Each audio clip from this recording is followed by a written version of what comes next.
Que a graça e a paz do Senhor Jesus permaneça sobre nós, amém?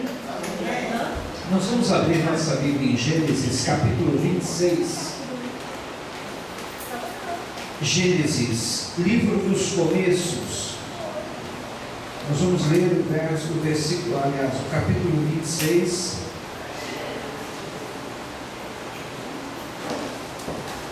Os versículos 1 até o versículo 25.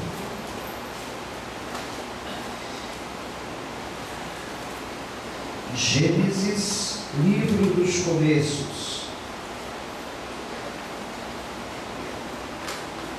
Bereshit.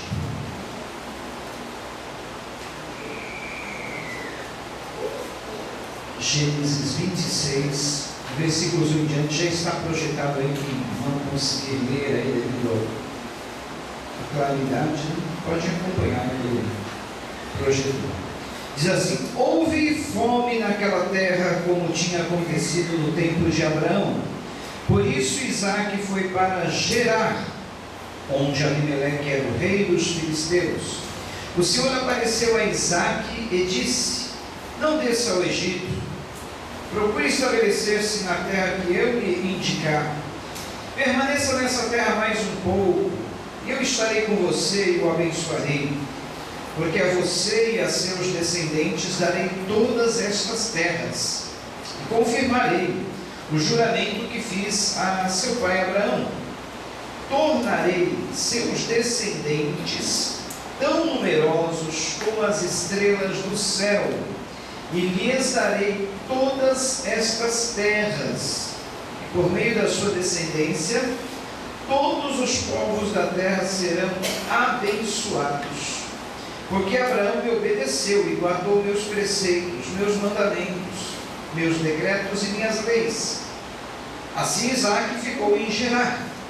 Quando os homens do lugar lhe perguntaram sobre a sua mulher, ele disse: é minha irmã.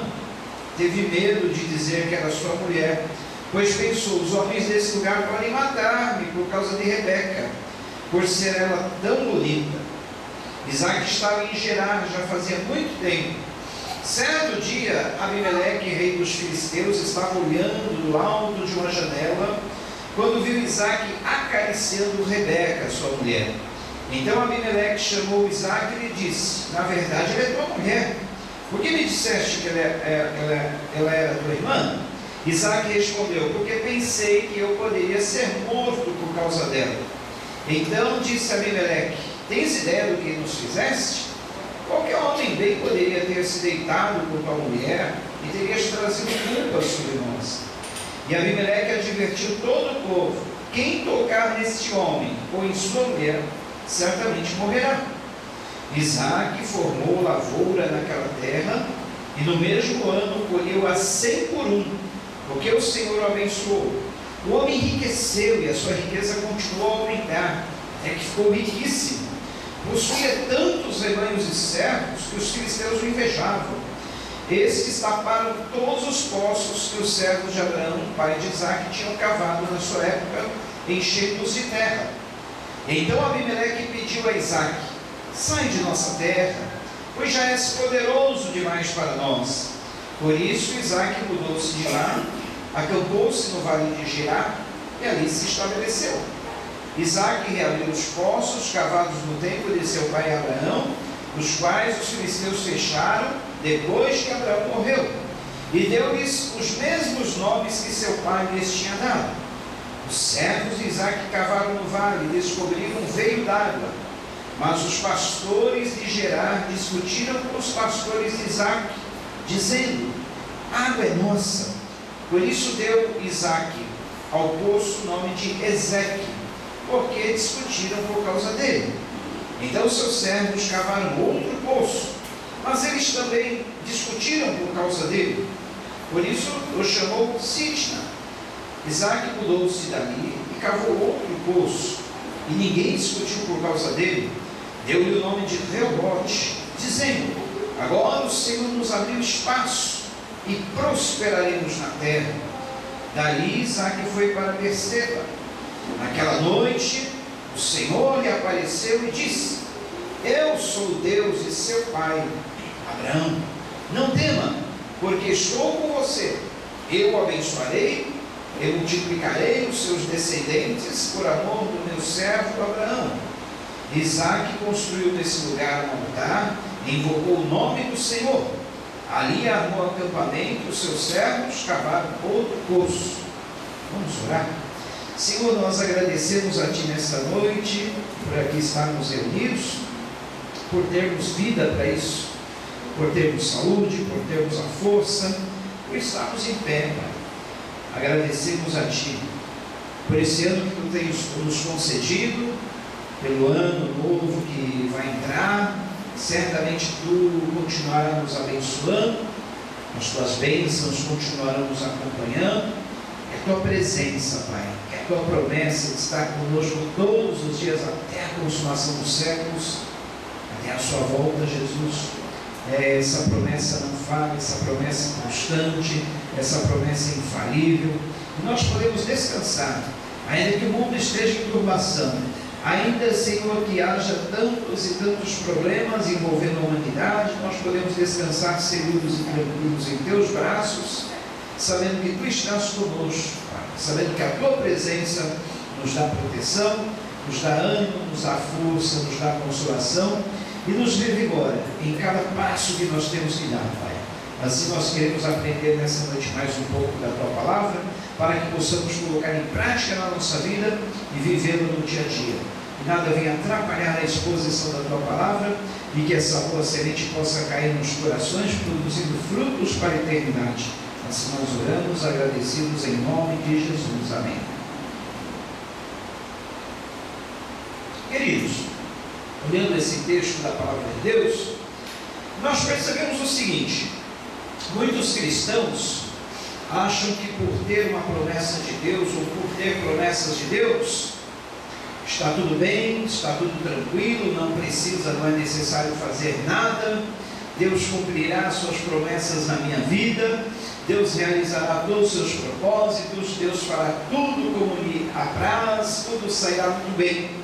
Afinal, nós temos promessas de Deus, não é verdade? Todos aqui nós temos promessas de Deus e sabemos que Deus irá cumpri-las todas, uma a uma.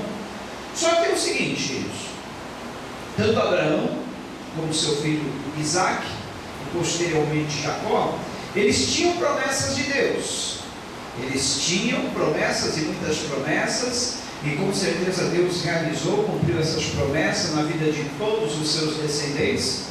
Mas tem um porém: tanto a vida de Abraão, como a vida de Isaque, como a vida de Jacó, sempre foram acompanhadas de lutas e desafios. Aqui nesse texto nós vemos que Isaque tinha um grande desafio pela frente. Ele tinha uma promessa a herdar, a mesma promessa que Deus fez a Abraão, de que lhe daria terras, de que lhe daria uma descendência numerosa, tão numerosa como as estrelas do céu, a areia da praia do mar. Mas não seria algo que viria fácil, seria algo com muita luta. E aqui esse texto, ele diz exatamente como é a vida do cristão, como é a vida daquele que tem promessas de Deus. Ou seja, é formada por três coisas: cavar poços, tirar pedras e erguer altares. Cavar poços, tirar pedras e erguer altares. Isso é o que Isaque fez aqui nesse capítulo, e é exatamente assim a nossa vida: cavando poços, tirando pedras e erguendo altares. Nós vemos aqui Isaque enfrentando uma crise, fome na terra. Ora, fome na terra, crises, isso aí já é bem antigo. Muitos já enfrentaram esses problemas, continuam enfrentando hoje, e esses problemas sempre serão enfrentados. Mas crise não é motivo para nós pararmos, crise não é motivo para nós desistirmos, crise não é motivo para nós estacionarmos ou voltarmos para trás. Não. Se formos olhar bem, a palavra crise é tão interessante que no vocabulário chinês ela é formada por dois vocábulos: perigo e mais oportunidade. Exatamente assim que os chineses definem a palavra crise: perigo e oportunidade. Então, onde há um perigo, onde há uma situação difícil, onde há uma situação, um problema que nós temos que enfrentar, que resolver, aí também aparece uma oportunidade, devemos estar atentos a essas oportunidades. Deus tinha prometido que essa terra em que Isaac estava pisando seria dele, mas no momento não era. No momento era habitada pelos filisteus, ficava ali mais ou menos ao sul de Geasa. Esse território seria todo de Israel, mas nesse momento era habitado pelos inimigos. Os filisteus eram um povo inimigo de Israel, sempre foi. E o grande desafio para Isaac era esse. Eles tinham uma promessa, eles ainda estavam naquele hiato que acontece entre o ainda não e o aqui agora. Eles tinham uma promessa, ainda iam herdar, mas haviam lutas a serem enfrentadas, haviam desafios a serem vencidos, e eles tinham que vencer, eles tinham que enfrentar. Isaac, habitando exatamente no vale de Gerar, que quer dizer tempo de pernoite, vale do Gerar, tempo de pernoite, ou seja, lugar de passagem. Indica que para nós, os cristãos, o vale é somente um lugar de passagem, é um tempo curto, é um tempo não definitivo, é um lugar de pernoite. O cristão, ele passa pelo vale, mas ele não fica no vale, é apenas uma pernoite, é apenas uma estada, é apenas um curto período de tempo em que ele deve estar, não permanecer, ele deve passar, ele deve estar de passagem, vamos dizer assim. E Isaac estava exatamente nesse lugar chamado Vale do Gerar, porque havia fome na terra e eles precisavam de um lugar onde eles pudessem plantar, onde eles pudessem colher, onde eles pudessem sobreviver. E ali nesse lugar chamado Vale de Gerar, Deus aparece e fala a Isaac, dizendo assim: olha, Isaac, não desça ao Egito, fica exatamente na terra que eu te disser. Aí nós temos uma outra lição para a nossa vida, que é a seguinte: Egito significa o mundo, significa o lugar de onde nós viemos, o lugar de onde nós fomos tirados. Para lá não devemos voltar mais. Esse lugar deve estar riscado do mapa para nós, porque nossa vida já não é mais no Egito. Então, para que Deus tivesse a certeza que Isaac não iria retroceder, olha só, ele aparece a Isaac e diz: Isaac, olha, fica na terra que eu te disser, Isaac. Olha, essa terra que você vê diante dos seus olhos será de você, será da sua descendência, mas você precisa ser fiel, você precisa obedecer aos meus mandamentos, às minhas ordenanças, assim como aconteceu com seu pai Abraão, Isaac. Então olha, fica na terra que eu te disser, planta nessa terra, semeia nessa terra, colhe nessa terra, que eu vou te abençoar grandemente, não só a você, como a sua descendência. Eu disse no domingo passado, santidade, andar no Espírito, é escolhas, queridos. Não é outra coisa senão escolhas. A nossa vida é feita de escolhas, e as escolhas é que determinam o nosso futuro.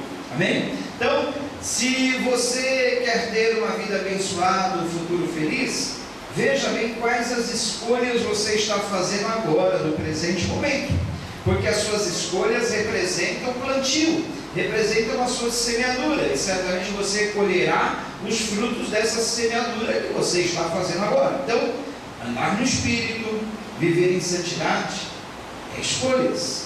As escolhas estão diante de nós a todo tempo, a todo momento, e nós temos que fazer, nós temos que optar pelas escolhas certas, nos mínimos detalhes. E por isso é importante a oração. Por isso é importante nós estarmos sempre naquela intimidade com Deus, naquela sintonia fina com Deus, dizendo: e agora, Senhor, o que eu faço nessa situação? E agora, Senhor, qual o caminho que eu devo seguir entre esses 2 ou 3 caminhos?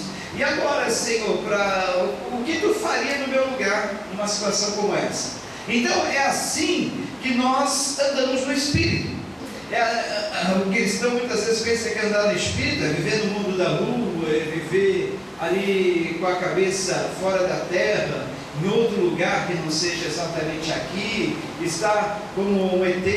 Não. Andar no Espírito, viver no Espírito é fazer as escolhas certas. Isaac foi obediente à voz do Senhor, escolheu permanecer naquela terra, não retroceder ao Egito, não voltar ao Egito, e tratou ali mesmo de cavar, plantar, semear. Ele precisava semear, mas para semear precisava da água, para ter a água precisava cavar poços. Olha, queridos, é tão interessante. Deus, Ele faz as promessas, Deus promete que vai dar, mas nunca é com facilidade. Se vocês perceberem, Israel é mais ou menos do tamanho do estado do Rio de Janeiro. 80% das suas terras são desérticas, são áridas, são secas. Apenas 20% são aráveis as terras. E no entanto, ali, eu estava lendo outro dia uma matéria da Folha de São Paulo, eles produzem 1 cantareira por ano. Sabe o sistema de abastecimento que abastece todo São Paulo, que é o sistema cantareira? Israel produz 1 cantareira por ano. Como?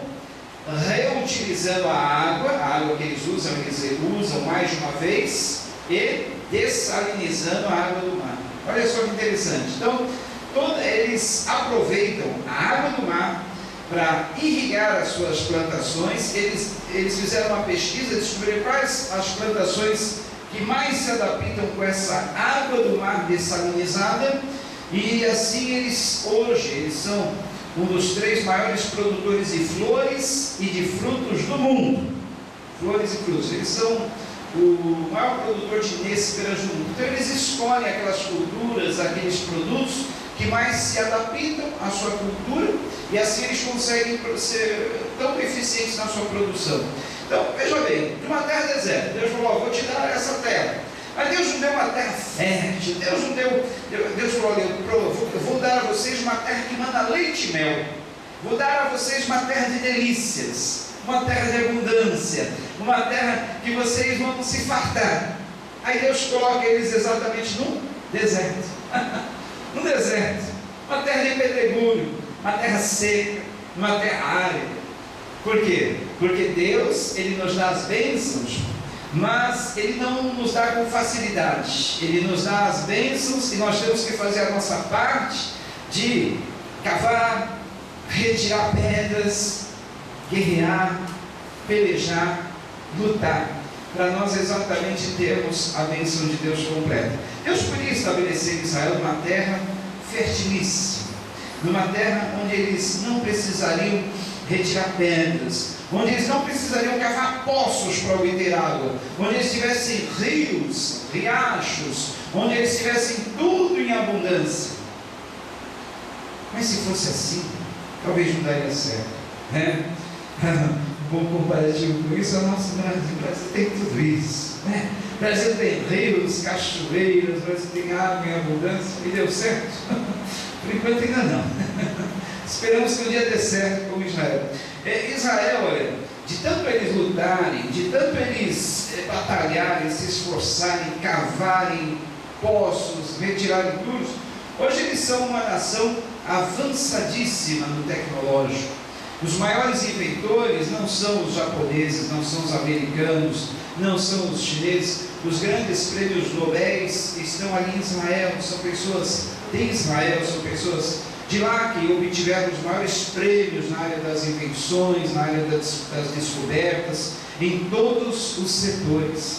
Então, olha só, tudo isso é por causa da disciplina que esse povo está submetido. E nós, os cristãos, nós temos que também ter essa cultura da disciplina, das coisas alcançadas não com facilidade, mas das coisas alcançadas com dificuldade, cavando poços, retirando pedras, erguendo altares. Essa foi a vida de Isaac, a vida de Abraão, se vocês forem ver, a vida de Jacó, a vida de tantos descendentes desse povo, e a nossa vida, a vida do cristão. Porque se vocês verem no relato aqui, aonde Isaac cavava, vinha água, brotava água. Aí o que isso causava nos inimigos? Inveja. Falaram assim: olha, esse camarada, onde ele põe a pá, a picareta, onde ele começa a cavar, brota água. Não é possível, deve ter alguma coisa nisso aí. A pá, a picareta desse camarada é abençoada. Por que nós cavamos e só encontramos pedra, não encontramos nada? Sabe por quê? A bênção do Senhor que enriquece e não acrescenta dores, que estava lá acompanhando a vida de Isaac. E essa mesma bênção que está acompanhando a tua vida e vai acompanhar cada um desses dias, desse novo ano que vai entrar, você crê nisso? Mas para isso precisamos do quê? Cavar poços, retirar pedras e erguermos altares. Nada vem com facilidade, irmão. Nada vem com facilidade, minha irmã. É tudo na base da luta, é tudo na base do esforço, é tudo na base da conquista. Sem isso nós não podemos obter as bênçãos e as promessas do Senhor. E tem outra coisa: todas as nossas conquistas, todas as nossas vitórias, elas provocam a inveja dos inimigos. E eles vão tentar entulhar os nossos poços, eles vão tentar entulhar os seus poços, não se admire disso. Mas o segredo é a perseverança. Se entulhar um poço seu, cave outro poço, como fez Isaac. Entulhar o poço da contenda, ele cavou outro poço. Entulharam mais aquele, ele tratou de cavar outro. E tanto é que a perseverança de Isaac foi tão grande, que chegou um momento que os seus opositores, os seus inimigos disseram: nós não podemos com esse camarada não, vamos